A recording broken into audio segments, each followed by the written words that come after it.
Bonsoir, chers abonnés de Ramatu TV. Ñoo ngi leen di nuyu ci seen plateau Parlons Foot di kontaan bu baax di leen retrouver waat ci saison bu bees bi ñu ñëw ci suñu première émission de la saison war a jàkkaarloo ak yéen tey na émission bi ñuy def xam naa dañ koy tuddee revue des effectifs. D'abord balaa ñuy dugg ci saison bi ñu wax équipe yi nga xam ne si renforcé wu nañ def nañ ay recrutement ak équipe yi nga xam ni perdre nañ ay joueurs clés ñi nga xam ne recruter nañ. Recrutement yooyu ñu def lan la leen mën a apporter ci saison bi ak ci saison yi di ñëw parce que xam nañ ni recrutement taxul nga am équipe ci première saison bi loolu aussi il faut ñu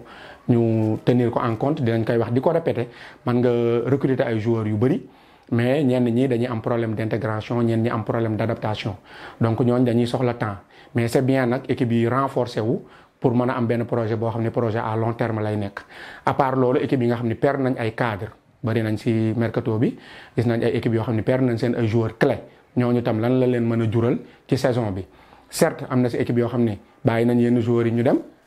mais terewul renforcer wu nañ remplacer jéem nañ essayer remplacer joueurs yooyu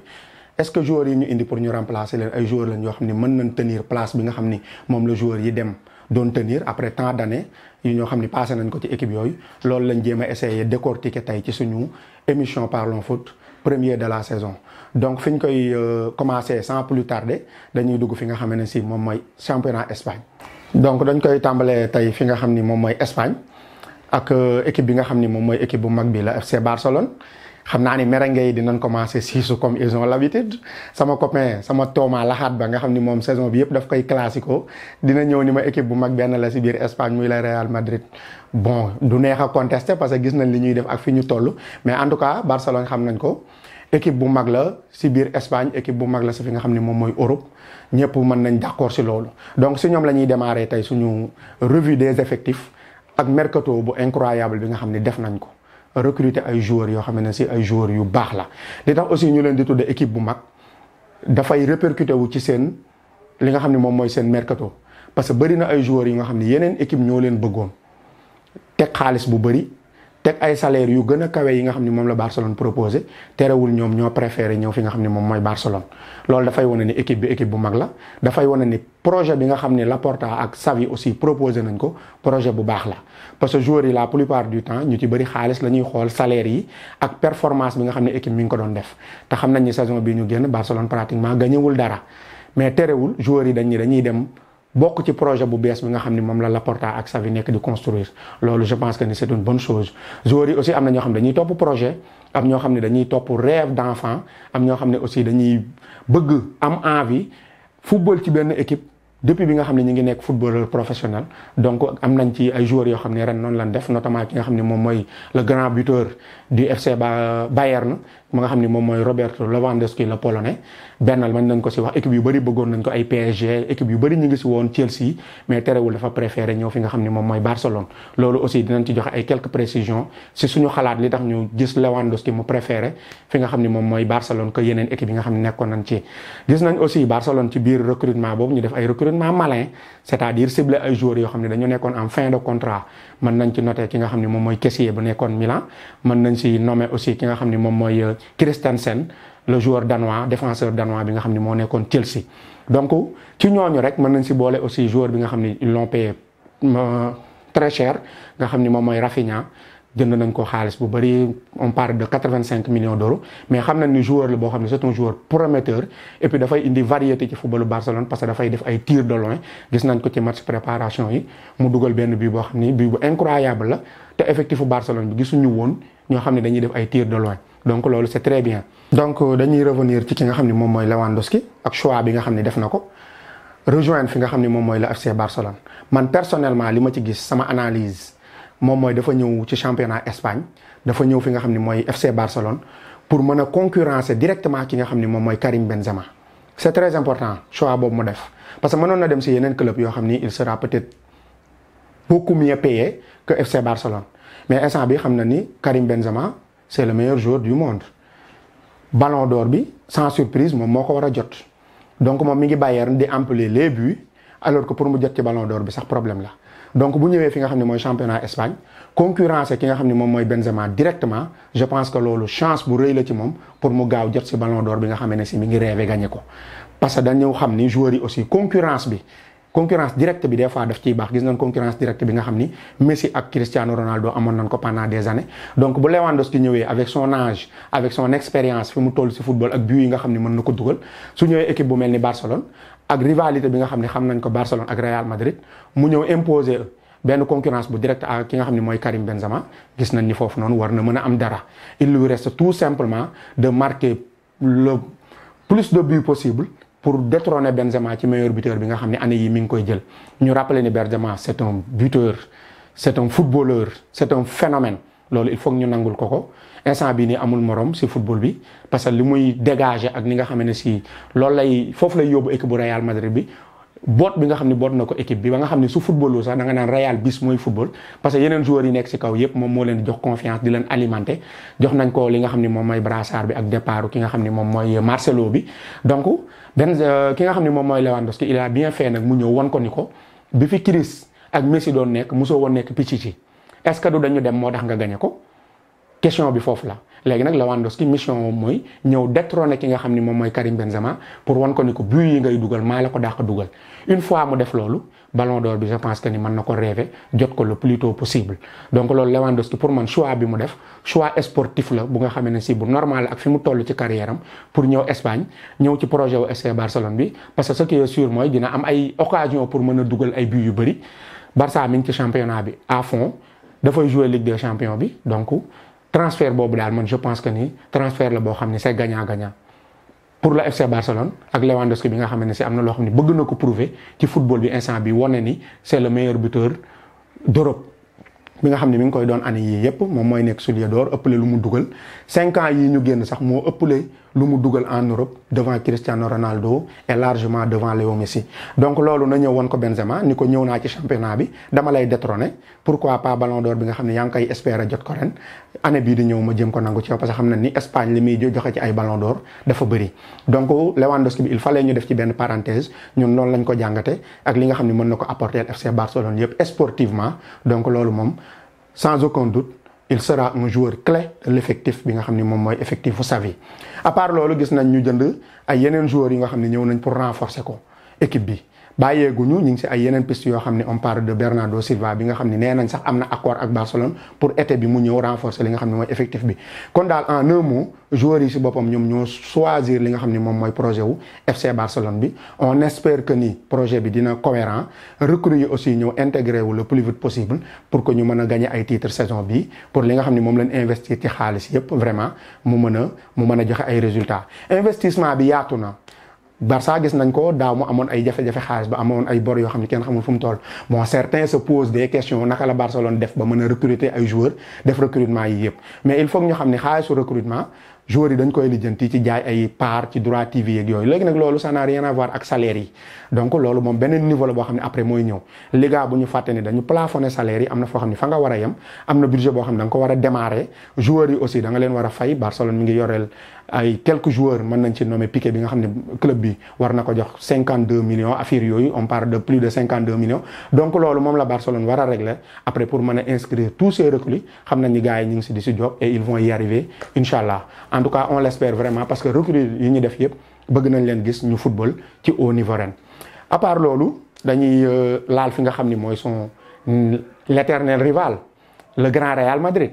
donc ñoom ren gisuñu leen ñu actif bu baax ci marché transfert yi Tchouaméni bi nga xam ne si c'est un milieu de terrain prometteur moom lañ indi attaque bi yaakaaroon nañ dinañ ut benn joueur buy épauler Benzema ak Hazard bi nga xam ni kenn xamul instant bi fan lay taxawee ak blessures répétitifs yi nga xam ni depuis bi mu ñëwee Real mi ngi koy am mais non ils ont préféré garder leur effectif comme ça surtout ci attaque bi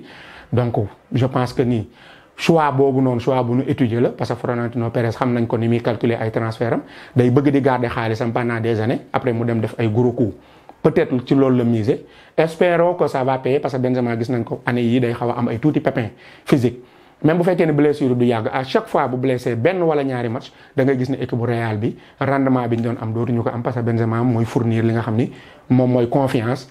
mooy fournir li nga xam ni moom mooy vivacité ci jeu Real Madrid bi donc espérons que loolu dina mën a payer gis nañ leen aussi ñu bàyyi seen joueur prometteur bi nga xam ne jëndoon nañ ko bi muy am 16 ans ñu jënd ko le norvégien Odegaard mujj nañ ko cédé ki nga xam ne mooy Arsenal man yaakaaroon naa ne dinañ ko continuer waat di ko garder en prêt bàyyi kook Arsenal mais dañ ko mujj jaay certes am nañ ay milieu de terrain Tchouaméni Camavinga ak les vétérans Toni Kroos ki nga xam ni moom mooy Modric ak ki nga xam ni moom mooy Casemiro mais xam nañ ni Modric à 37 ans prolongé na 1 an certes mais est-ce que dina honorer 1 an yooyu ba mu jeex d'ici 2023 2024 donc man Odegaard dama doon gis ci moom tuuti Modric je pensais que ni Real daf koy garder waat après mu récupérer ko bu Modric génnee mu mën ko boole ak ki nga xam ne mooy Camavinga ak Tchouaméni ak peut-être benn Valverde bi nga xam ni il est polyvalent des fois day génn ci côté droit bi et tout mais bon ils ont préféré ñu def noonu espérons que ça va payer et puis dinañ am benn concurrence boo xam ne bu métti la gis nañ leen ñu def benn match ak ki nga xam ne moom mooy FC Barcelone match amical la woon Barça dóor leen ci 1-0 match bu neex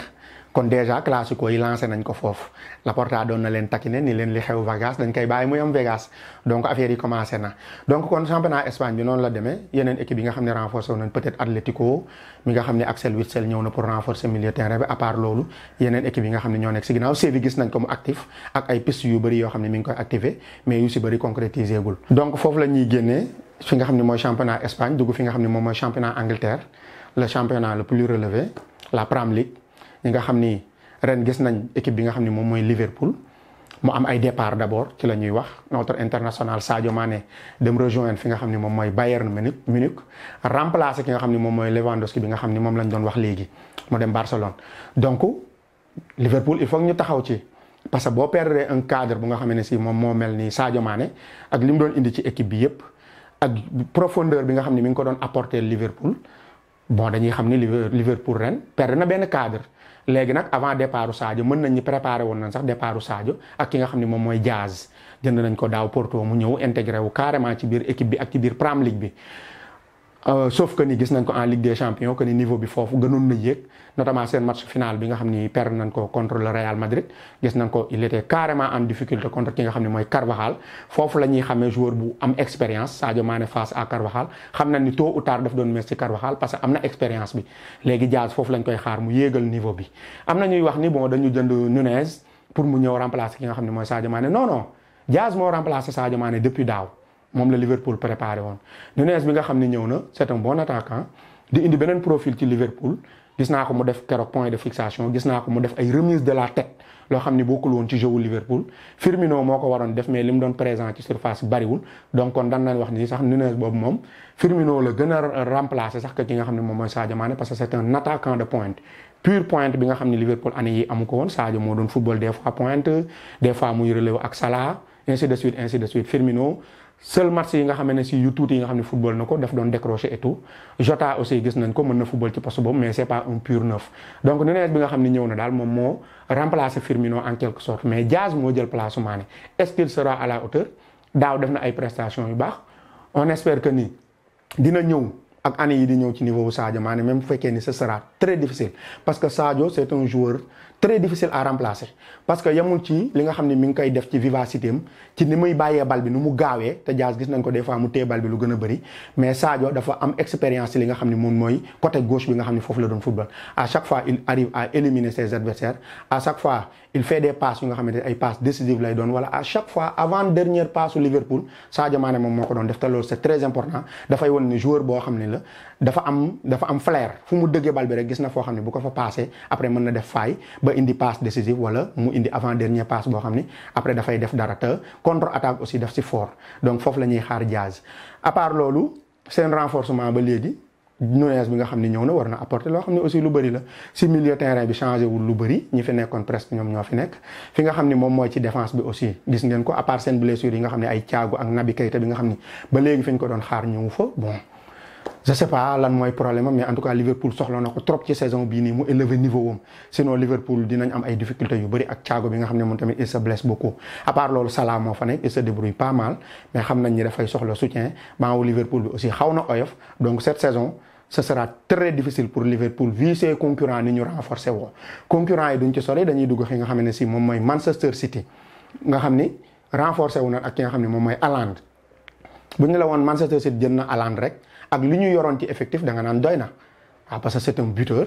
en plus dafay ñëw di incorporer wu normalement ci effectif City parce que amuñu woon poste boobu Gabriel Jesus moo fa nekkoon dem na Arsenal xam nañ ni c'est pas un pur neuf c'est plus un joueur de ballon il veut plus jouer sur le côté décrocher tout c'est le ballon mais ki nga xam ne moom mooy Hazard ki nga xam ne moom mooy Haaland autant pour moi renard la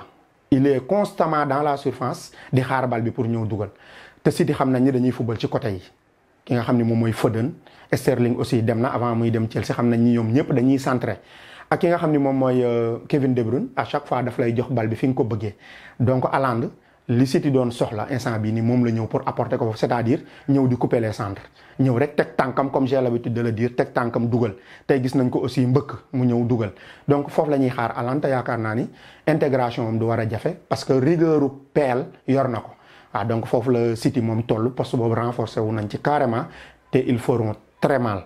comme ils ont l'habitude de le faire renforcé wu nañ aussi ci nga xam ne moom mooy Phillips un bon joueur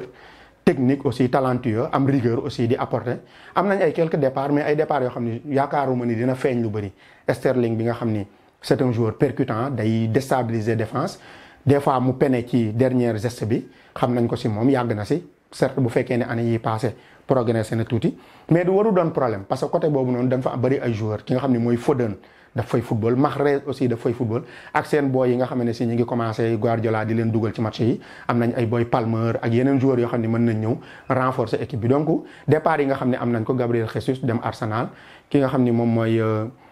Sterling dem fi nga xam ne mooy Chelsea mais warul métti ci li nga xam ne mooy City pour mu dérouler comme ils ont l'habitude de le faire.